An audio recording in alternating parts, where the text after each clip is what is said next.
So he didn't know how to tie it, so wasn't sure what to do, but he just took a chance. He went to the hotel room next door, knocked on the door, excuse me, can you help me tie my tie? And the guy said, sure, lie down on the bed.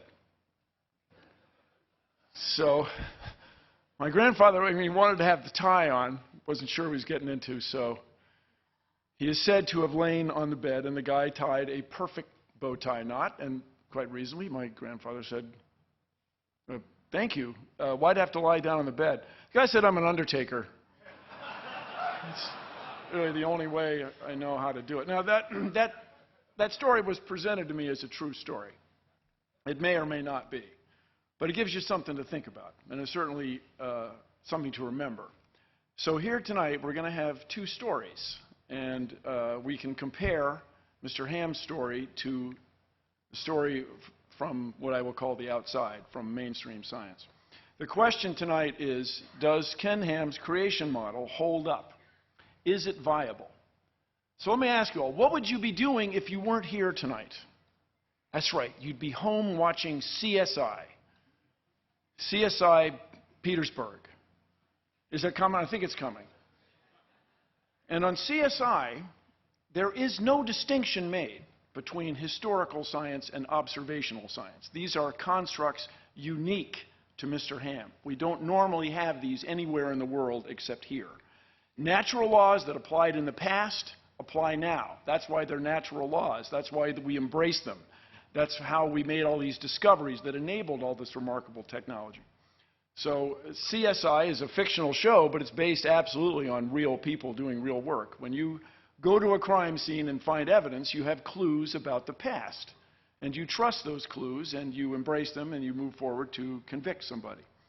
Now, Mr. Ham and his followers have this remarkable view of a worldwide flood that somehow influenced everything that we observe in nature. A 500-foot wooden boat, 8 zookeepers for 14,000 individual animals, every land plant in the world underwater for a full year. I ask us all, is that really reasonable? You'll hear a lot about the Grand Canyon, I imagine, also, which is a remarkable place, and it has fossils. And the fossils in the Grand Canyon are found in layers. There is not a single place in the Grand Canyon where the fossils of one type of animal cross over into the fossils of another. In other words, when there was a big flood on the earth, you would expect drowning animals to swim up to a higher level. Not any one of them did. Not a single one. If you could find evidence of that, my friends, you could change the world. Now, I just want to remind us all, there are billions of people in the world who are deeply religious, who get enriched, who have a wonderful sense of community from their religion. They worship together, they eat together, they live in their communities and enjoy each other's company. Billions of people. But these same people do not embrace the extraordinary view that the earth is somehow only 6,000 years old. That is unique. And here's my concern. What keeps the United States ahead, what makes the United States a world leader, is our technology, our new ideas, our innovations.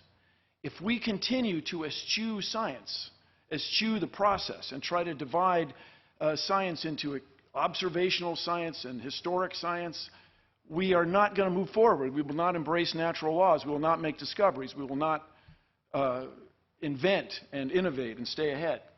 So if you ask me if Ken Ham's creation model is viable, I say no. It is absolutely not viable. So stay with us over the next period, and you can compare my evidence to his. Thank you all very much. Very nice start by both of our debaters here. And now each one will offer a 30-minute illustrated presentation to fully offer their case for us to consider. Mr. Ham, you're up.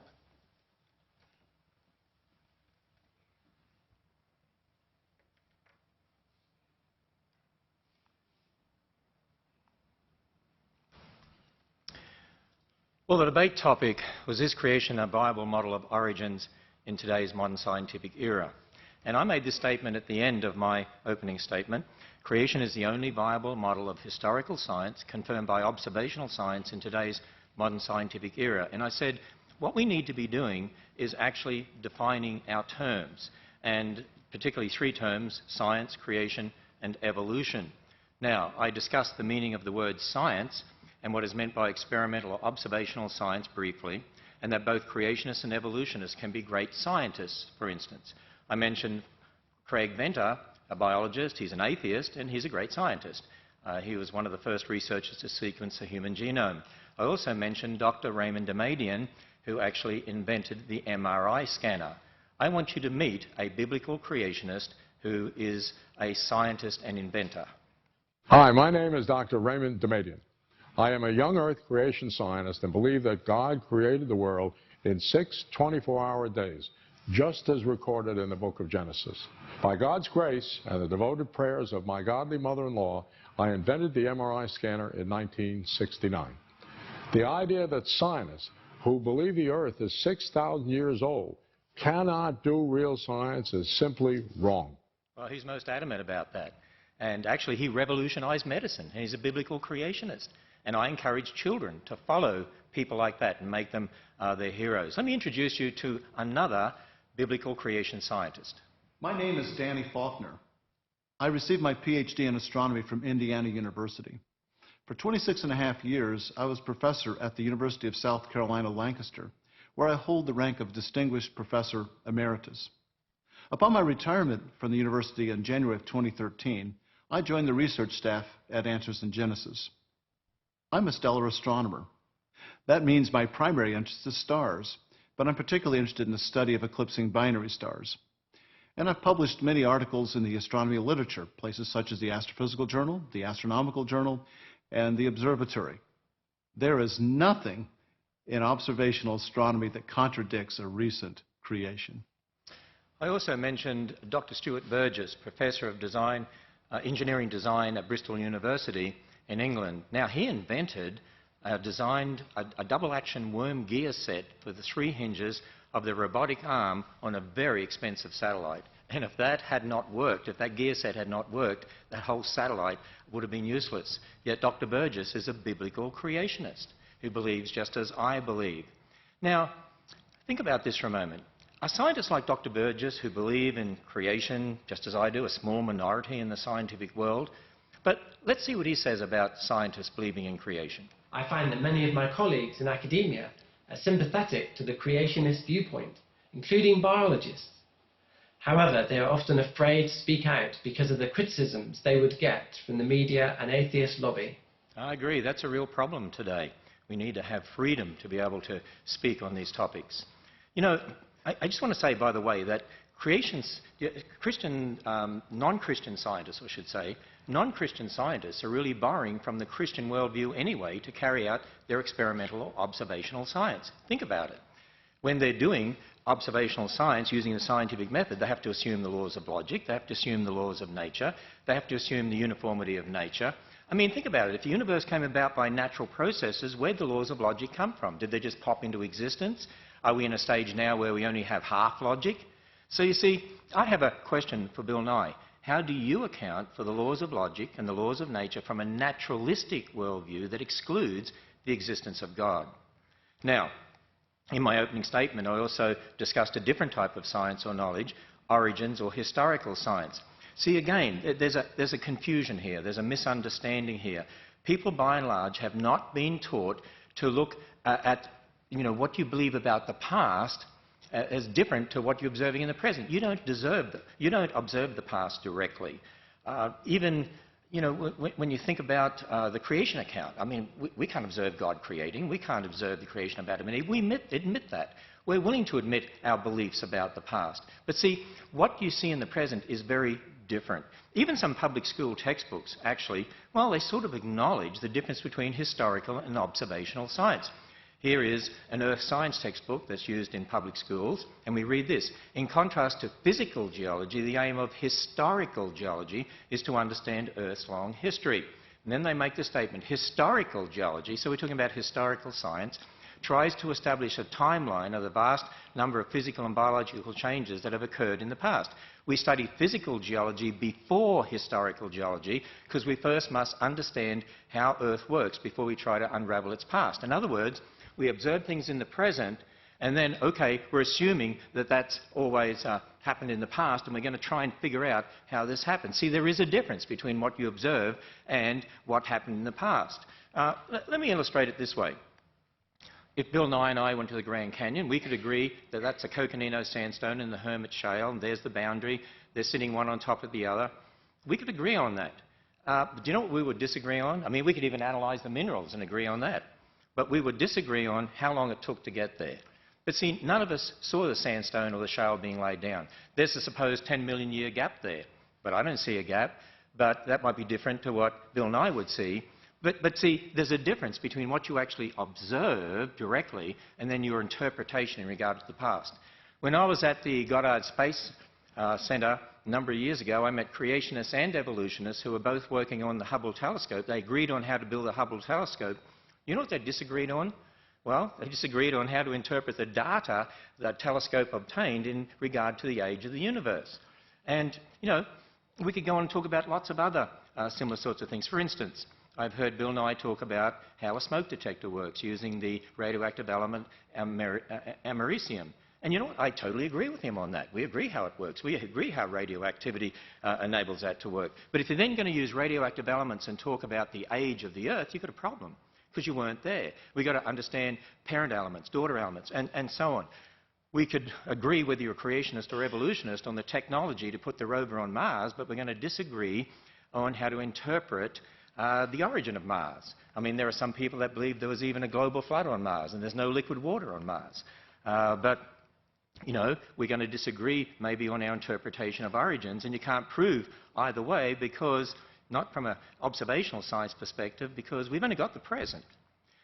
Creationists and evolutionists both work on medicines and vaccines. You see, it doesn't matter whether you're a creationist or an evolutionist, all scientists have the same experimental or observational science. So I have a question for Bill Nye. Can you name one piece of technology that could only have been developed starting with a belief in molecules to man evolution? Now, here's another important fact. Creationists and evolutionists all have the same evidence. Bill Nye and I have the same Grand Canyon. We don't disagree on that. We will have the same fish fossil. This is one from the Creation Museum. The same dinosaur skeletons, the same animals, the same humans, the same DNA, the same radioactive decay elements that we see. We have the same universe. Actually, we all have the same evidences. It's not the evidences that are different. It's a battle over the same evidence in regard to how we interpret the past. And you know why that is? Because it's really a battle over worldviews and starting points. It's a battle over philosophical worldviews and starting points, but the same evidence. Now, I admit my starting point is that God is the ultimate authority. But if someone doesn't accept that, then man has to be the ultimate authority. And that's really the difference when it comes down to it. You see, I've been emphasizing the difference between historical origin science, knowledge about the past when you weren't there, and we need to understand that we weren't there, or experimental or observational science, using your five senses in the present, the scientific method, what you can directly observe, test, repeat. There's a big difference between those two. And that's not what's being taught in our public schools, and that's why kids aren't being taught to think critically and correctly about the origins issue. But you know, it's also important to understand, when talking about creation evolution, both involve historical science and observational science. You see, the role of observational science is this. It can be used to confirm or otherwise one's historical science based on one's starting point. Now, when you think about the debate topic and what I affirmed concerning creation, if our origins or historical science based on the Bible's account of origins is true, then there should be predictions from this that we can test using observational science. And there are. For instance, based on the Bible, we'd expect to find evidence confirming an intelligence produced life. We'd expect to find evidence confirming after their kind. The Bible says God made kinds of animals and plants after their kind, implying each kind produces its own, not that one kind changes into another. You'd expect to find evidence confirming a global flood of Noah's day, evidence confirming one race of humans, because we all go back to Adam and Eve. Biologically, that would mean there's one race. Evidence confirming the Tower of Babel, that God gave different languages. Evidence confirming a young universe. Now, I can't go through all of those, but a couple of them we'll look at briefly. After their kind, evidence confirming that. In the Creation Museum, we have a display featuring replicas, actually, of Darwin's finches. They're called Darwin's finches. Darwin collected finches from the Galapagos and took them back to England, and we see the different species, the different beak sizes here. And you know, from the specimens that Darwin obtained in the Galapagos, he actually pondered these things, and how do you explain this? And in his notes, actually, he came up with this diagram here, a tree. And he actually said, "I think." So he was talking about different species, and maybe those species came from some common ancestor. Actually, when it comes to finches, we actually would agree as creationists that different finch species came from a common ancestor, but a finch is what they would have to come from. But you see, Darwin wasn't just thinking about species. Darwin had a much bigger picture in mind. When you look at The Origin of Species and read that book, you'll find he made this statement: "From such low and intermediate form, both animals and plants may have been developed, and if we admit this, we must likewise admit that all organic beings which have ever lived on this earth may be descended from some one primordial form." So he had in mind what we today know as an evolutionary tree of life, that all life has arisen from some primordial form. Now, when you consider the classification system, kingdom, phylum, class, order, family, genus, species, we would say, as creationists, and we have many creation scientists who've researched this, and for lots of reasons, I would say the kind in Genesis 1 really is more at the family level of classification. For instance, there's one dog kind, there's one cat kind, even though you have different genera, different species. That would mean, by the way, you didn't need anywhere near the number of animals on the ark as people think. You wouldn't need all the species of dogs, just 2. Not all the species of cats, just 2. And you see, based on the biblical account there in Genesis 1, creationists have drawn up what they believe is a creation orchard. In other words, they're saying, look, there's great variation in the genetics of dogs and finches and so on. And so over time, particularly after Noah's flood, you'd expect, if there were 2 dogs, for instance, you could end up with different species of dogs, because there's an incredible amount of variability in the genes of any creature. And so you'd expect these different species up here, but there's limits. Dogs will always be dogs, finches will always be finches. Now, as a creationist, I maintain that observational science actually confirms this model based on the Bible. For instance, take dogs. Okay? In a scientific paper dated January 2014, that's this year, scientists working at the University of California stated this: "We provide several lines of evidence supporting a single origin for dogs and disfavouring alternative models in which dog lineages arise separately from geographically distinct wolf populations." And they put this diagram in the paper. By the way, that diagram is very, very similar to this diagram that creationists proposed based upon the creation account in Genesis. In other words, you have a common dog ancestor that gives rise to the different species of dogs, and that's exactly what we're saying here. Now, in the Creation Museum, we actually show the finches here, and you can see the finches with their different beaks beside dog skulls, different species of dogs. By the way, there's more variation in the dog skulls here than there are in these finches. Yet the dogs, well, that's never used as an example of evolution, but the finches are. Particularly in the public school textbooks, students are taught, see the changes that are occurring here? And here's another problem that we've got. Not only has the word science been hijacked by secularists, I believe the word evolution has been hijacked by secularists. The word evolution has been hijacked using what I call a bait and switch. Let me explain to you. The word evolution is being used in public school textbooks, and we often see it in documentaries and so on. It's used for observable changes that we would agree with, and then used for unobservable changes, such as molecules to man. Let me explain to you what's really going on, because I was a science teacher in the public schools, and I know what the students were taught, and I check the public school textbooks anyway to know what they're taught. See, students are taught today, look, there's all these different animals, plants, but they're all part of this great big tree of life that goes back to some primordial form. And look, we see changes in finches, changes in dogs, and so on. Now, we don't deny the changes. You see that. You see different species of finches, different species of dogs. But then they put it all together in this evolutionary tree, but that's what you don't observe. You don't observe that. That's belief there. That's their historical science. I would say was wrong. But you know what you do observe? You do observe different species of dogs, different species of finches, but then there are limits, and you don't see one kind changing into another. Actually, we're told that if you teach creation in the public schools, that's teaching religion. If you teach evolution, that's science. And I'm going to say, wait a minute. Actually, the creation model here, based upon the Bible, observational science confirms this. This is what you observe. You don't observe this tree. Actually, it's the public school textbooks that are teaching a belief, imposing it on students, and they need to be teaching them observational science to understand the reality of what's happening. Now, what we found is that public school textbooks present the evolutionary tree as science, but reject the creation orchard as religion. But observational science confirms the creation orchard. So public school textbooks are rejecting observational science and imposing a naturalistic religion on students. The word evolution has been hijacked using a bait and switch to indoctrinate students to accept evolutionary belief as observational science. Let me introduce you to another scientist, Richard Lenski, Michigan State University. He's a great scientist. He's known for culturing E. coli in the lab.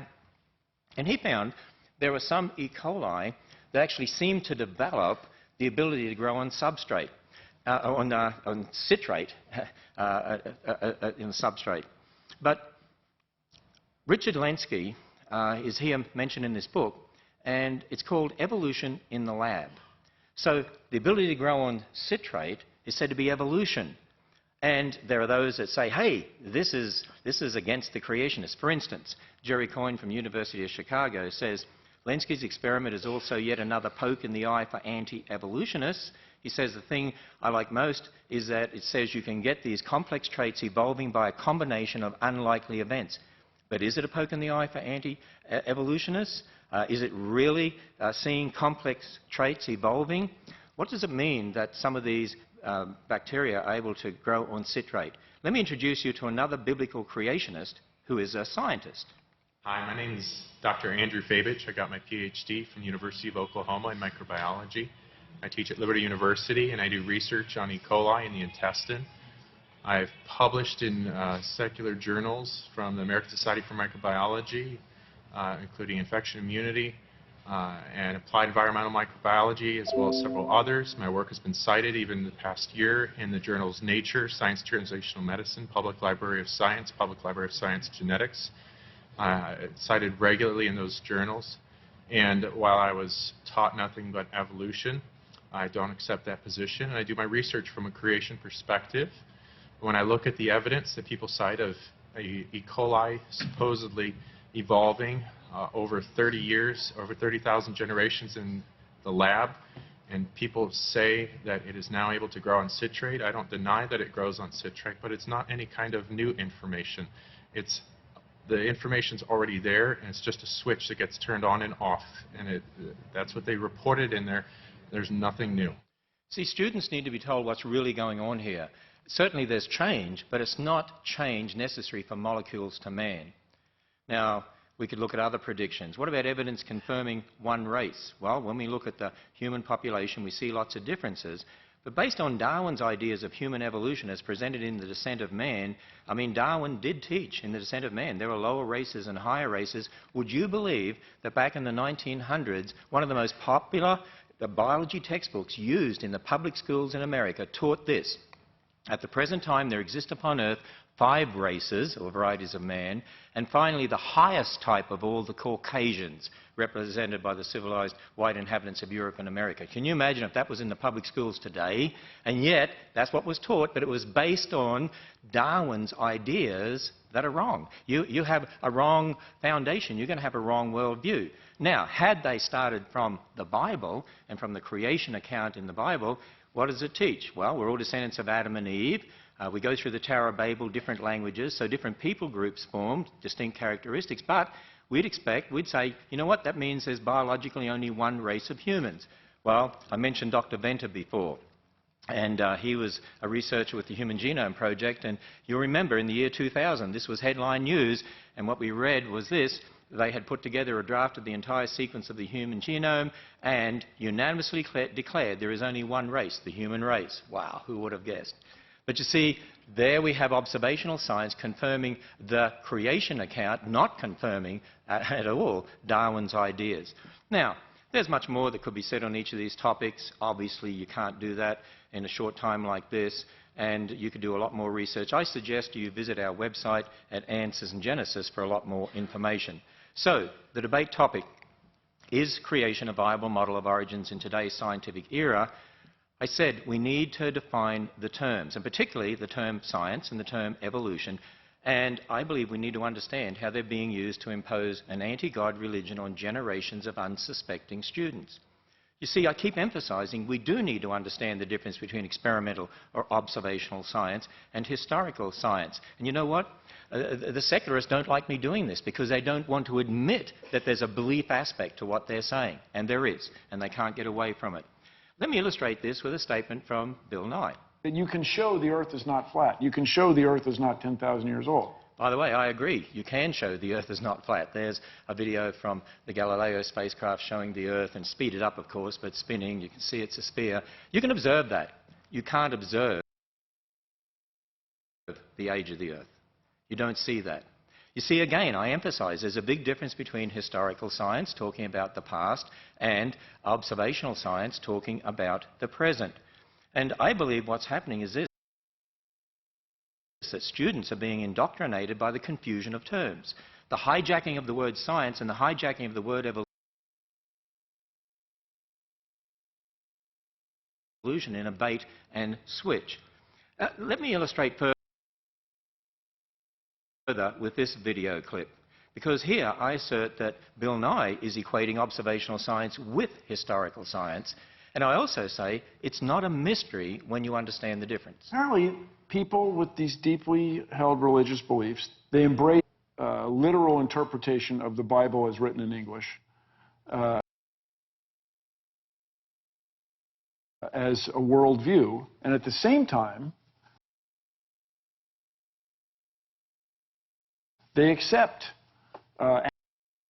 aspirin, antibiotic drugs, airplanes, but they're able to hold these two worldviews. And this is a mystery. Actually, I suggest to you it's not a mystery. You see, when I'm talking about antibiotic creation, I'm willing to admit that. Now, when Bill Nye's talking about aspirin, antibiotics, jet planes, smoke detectors, he does a great job at that. I used to enjoy watching him on TV too. That's Bill Nye, the observational science guy. But when he's talking about evolution of millions of years, I'm challenging him that that's Bill Nye, the historical science guy.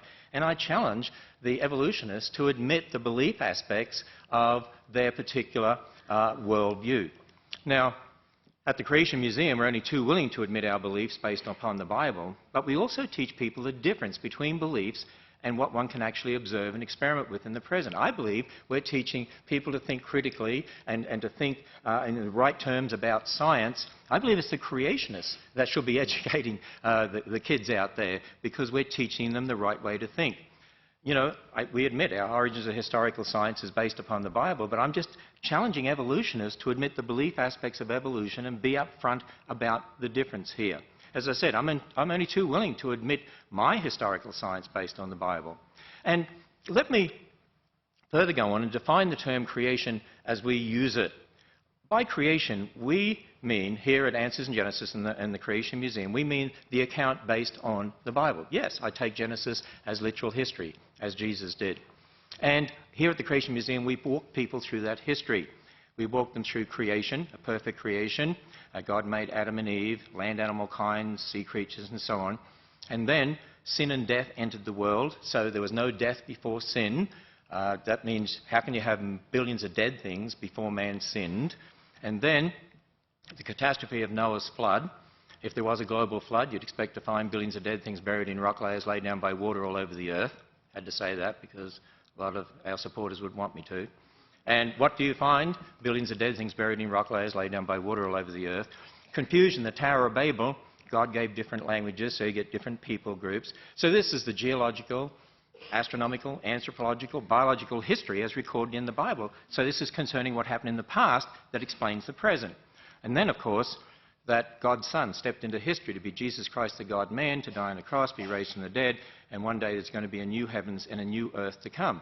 And, you know, not only is this an understanding of history to explain the geology, biology, astronomy, and so on, to connect the present to the past, but it's also a foundation for our whole worldview. For instance, in Matthew 19, when Jesus was asked about marriage, he said, "Have you not read? He which made the beginning made them male and female." and said, "For this cause shall a man leave his father and mother and be joined to his wife, and they'll be one flesh." He quoted from Genesis as literal history, Genesis 1 and 2. God invented marriage, by the way. That's where marriage comes from, and it's to be a man and a woman. And not only marriage, ultimately, every single biblical doctrine of theology, directly or indirectly, is founded in Genesis. Why is there sin in the world? Genesis. Why is there death? Genesis. Why do we wear clothes? Genesis. Why did Jesus die on a cross? Genesis. It's a very important book. It's foundational to all Christian doctrine. And you see, when we look at that, what I call the 7 C's of history that we walk people through here at the museum, think about how it all connects together. A perfect creation, it'll be perfect again in the future. Sin and death entered the world. That's why God's Son died on the cross, and to conquer death and offer a free gift of salvation. The flood of Noah's day, a reminder that the flood was a judgment because of man's wickedness, but at the same time a message of God's grace and salvation, as Noah and his family had to go through a door to be saved, so we need to go through a door to be saved. Jesus Christ said, "I am the door, by me if any man enter in, he'll be saved." And we make no apology about the fact that what we're on about is this. If you confess with your mouth the Lord Jesus and believe in your heart God has raised him from the dead, you'll be saved. Now, as soon as I say that, people say, "See, if you allow creation in schools, for instance, if you allow students to even hear about it, this is religion." You know, let me illustrate this, talking about a recent battle in Texas over textbooks in the public school.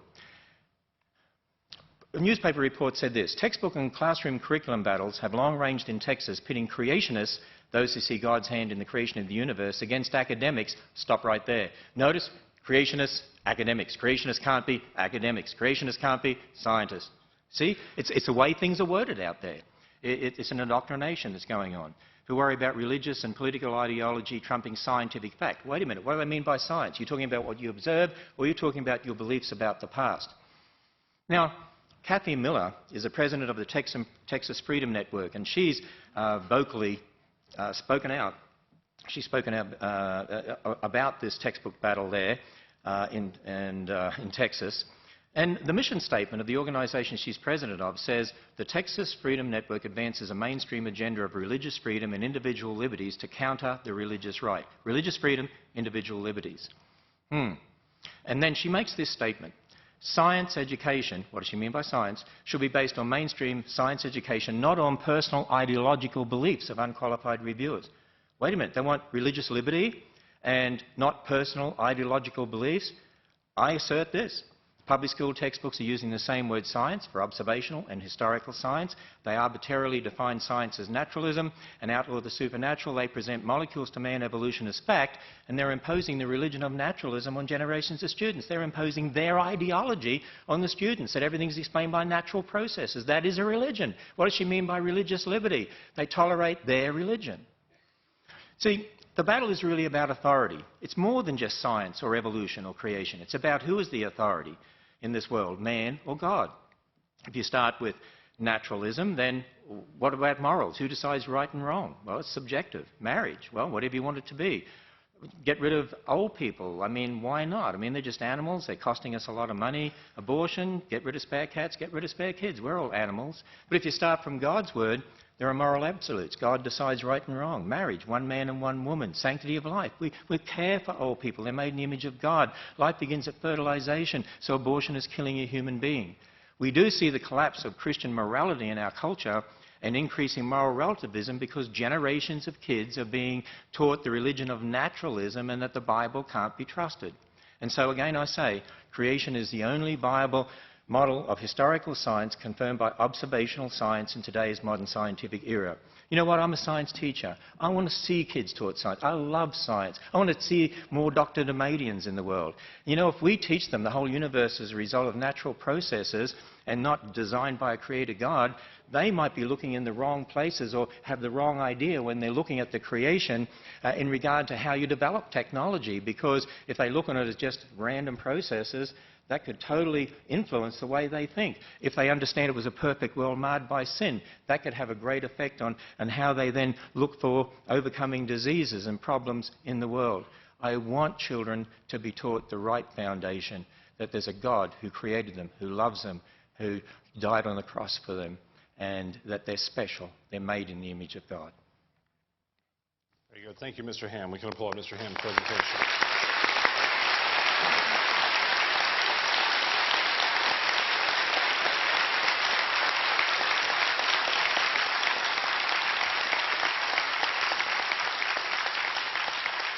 And you know, it did occur to me when you had my old friend Larry King up there, you could have just asked him. He's been around a long time, and he's a smart guy. He could probably answer for all of us. Now, let's all be attentive to Mr. Nye as he gives us his 30-minute presentation. Thank you very much. And Mr. Ham, I learned something. Thank you. But let's take it back around to the question at hand. Does Ken Ham's creation model hold up? Is it viable? So for me, of course, well, take a look. We're here in Kentucky on layer upon layer upon layer of limestone. I stopped at the side of the road today and picked up just a piece of limestone that has a fossil right there. Now, in these many, many layers, in this vicinity of Kentucky, there are coral animals, fossil, zooxanthellae.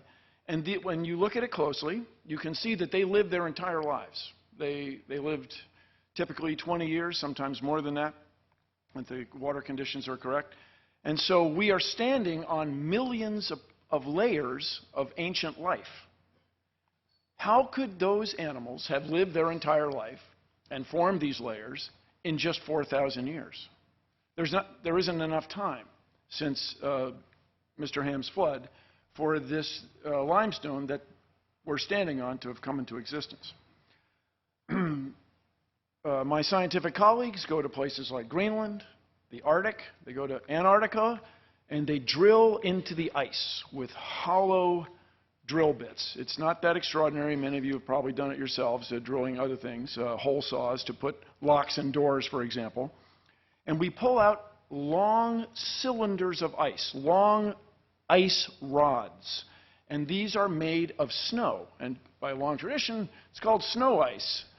And snow ice forms over the winter as snowflakes fall and are crushed down by subsequent layers.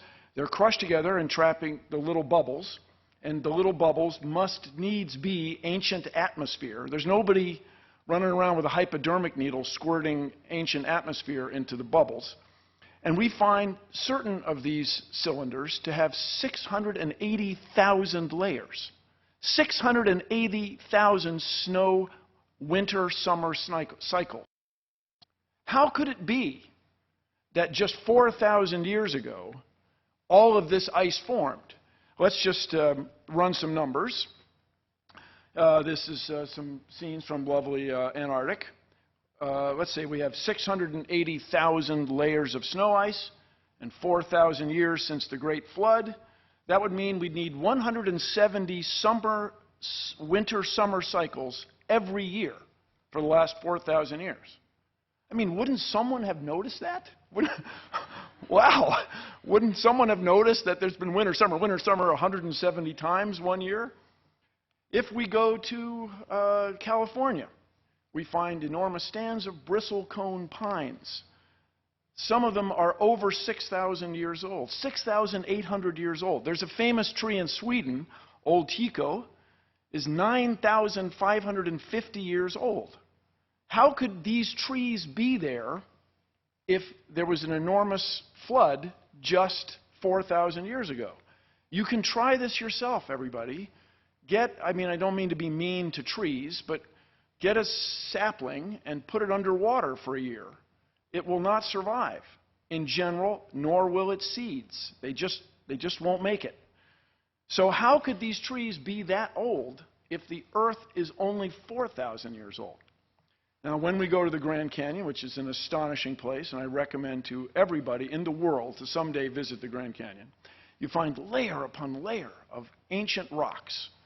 And if there was this enormous flood that you speak of, wouldn't there have been churning and bubbling and roiling? How would these things have settled out? Your claim that they settled out in an extraordinary short amount of time is, for me, not satisfactory. You can look at these rocks. You can look at rocks that are younger. You can go to seashores where there's sand. This is what geologists on the outside do, study the rate at which soil is deposited at the end of rivers and deltas. And we can see that it takes a long, long time for sediments to turn to stone. Also, in this picture, you can see where one type of sediment has intruded on another type.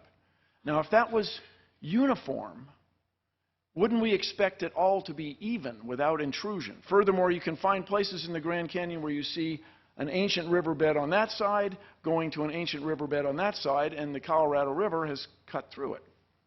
And by the way, if this great flood drained through the Grand Canyon, wouldn't there have been a Grand Canyon on every continent?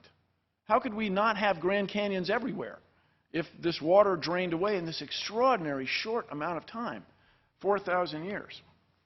Now, when you look at these layers carefully, you find these beautiful fossils. And when I say beautiful, I am inspired by them. They're remarkable because we are looking at the past.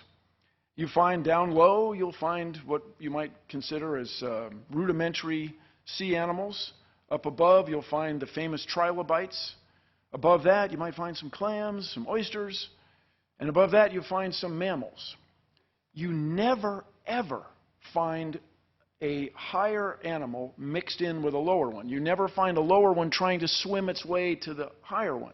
If it all happened in such an extraordinary short amount of time, if this water drained away just like that, wouldn't we expect to see some turbulence? And by the way, anyone here, really, if you can find one example of that anywhere in the world, the scientists of the world challenge you.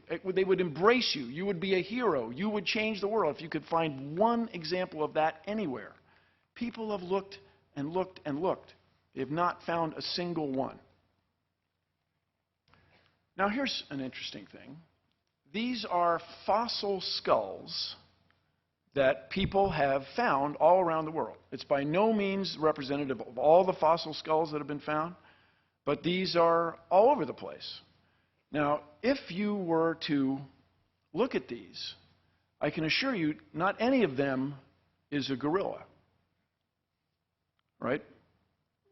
If, as Mr. Ham and his associates claim, there was just man and then everybody else, there were just humans and all other species, where would you put modern humans among these skulls?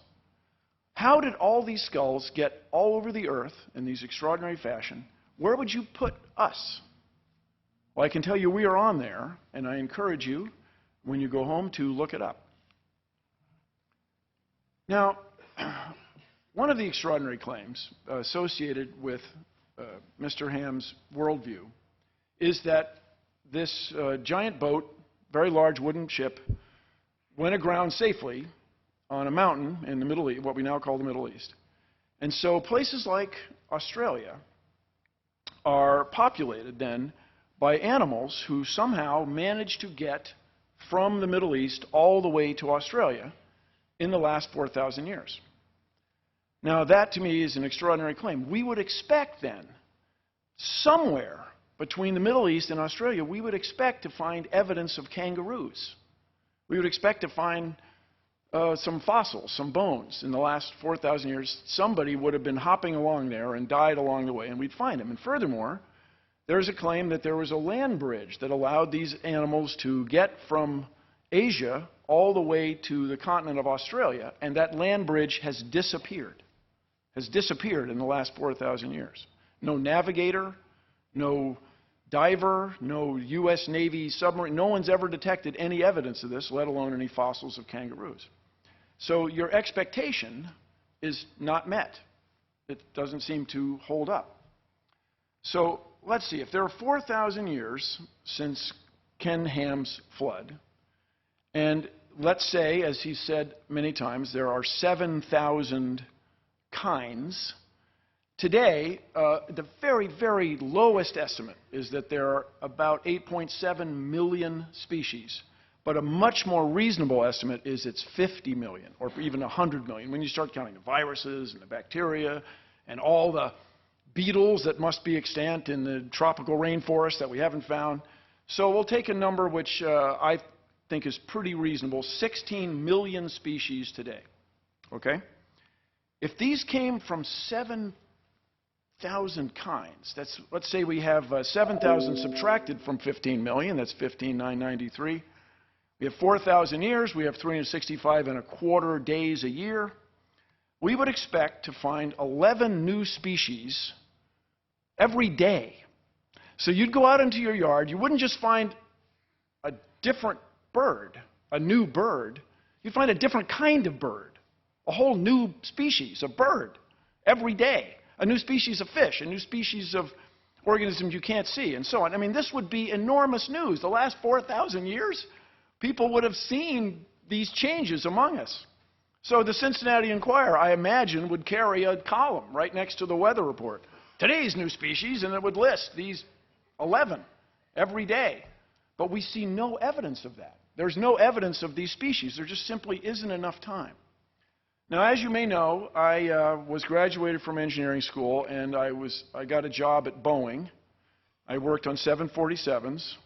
Okay, everybody relax. I was very well supervised.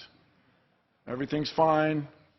There's a tube in the 747 I kind of think of as my tube. But that aside, I traveled the highways of Washington State quite a bit. I was a young guy. I had a motorcycle.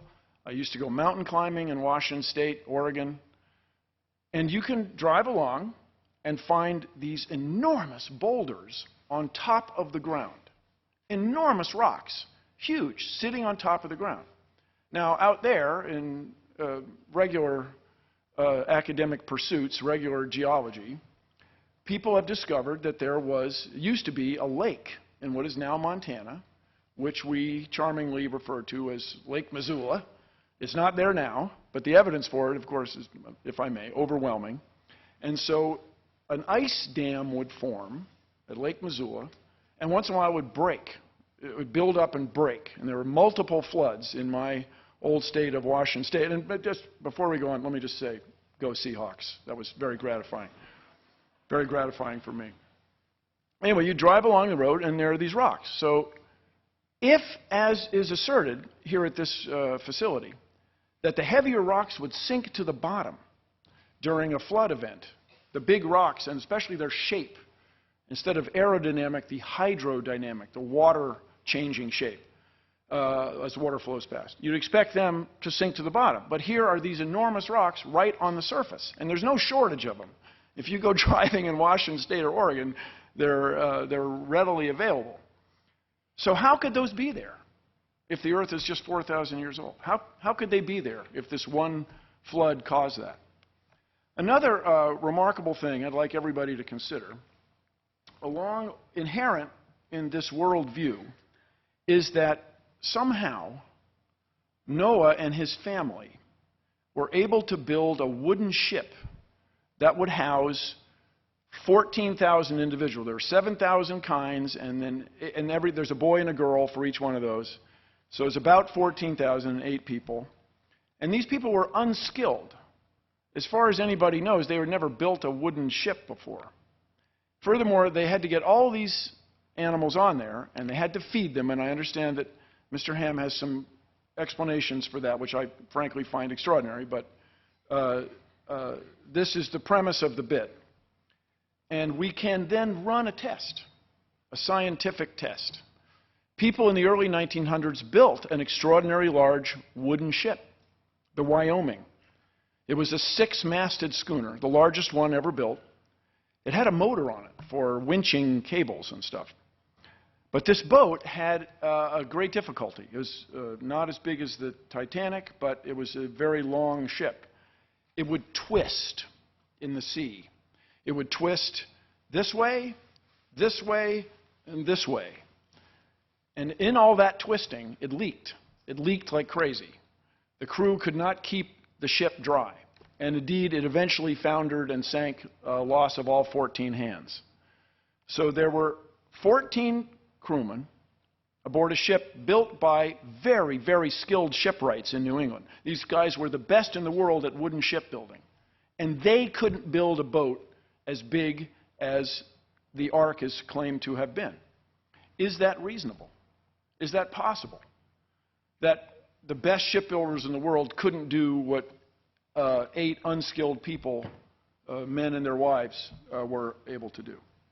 If you visit the National Zoo in Washington, D.C., it's 163 acres. And they have 400 species. By the way, this picture that you're seeing was taken by spacecraft in space, orbiting the Earth. If you told my grandfather, let alone my father, that we had that capability, they would have been amazed. That capability comes from our fundamental understanding of gravity, of material science, of physics, and life science, where you go looking. This place is often, as any zoo, is often deeply concerned and criticized for how it treats its animals. They have 400 species on 163 acres, 66 hectares. Is it reasonable that Noah and his colleagues, his family, were able to maintain 14,000 animals and themselves and feed them aboard a ship that was bigger than anyone's ever been able to build? Now, here's the thing. What we want in science, science as practiced out on the outside, is an ability to predict. We want to have a natural law that is so obvious and clear, so well understood, that we can make predictions about what will happen. We can predict that we can put a spacecraft in orbit and take a picture of Washington, D.C. We can predict that if we provide this much room for an elephant, it will live healthily for a certain amount of time.